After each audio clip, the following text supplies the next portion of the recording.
হোসাইনি মুসলমান হতে চাই, এজিদি মুসলমান নয় বাবাজি। এজিদি মুসলমান যারা হবে তারা দুরুদ মানবে না, এজিদি মুসলমান হবে তারা ক্যাম করবে না, এজিদি মুসলমান যারা হবে ফাতিহা করবে না, মিলাদ করবে না বাবাজি, চল্লিশা করবে না।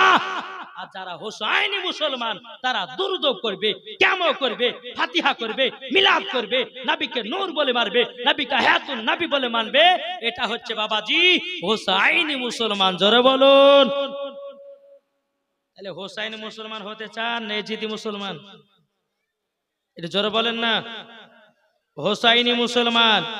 আর আমার মা বোনদের জন্য নিয়েছি স্পেশাল মশলা, যে কাচের চুরি পরে নামাজ পড়া হবে কিনা, তারপরে শাড়ি পরে নামাজ পড়া হবে কিনা, আর নাইটি পড়া যাবে কিনা, মশলা জানতে হবে না? হবে না জি? এই তিনটা আমার মায়েদের জন্য নিয়ে এসেছি। তবে বাবাজি একবার মদিনার দিকে দিলটি লাগিয়ে একবার ঝুমঝুম আওয়াজে ধরবো আল্লাহ।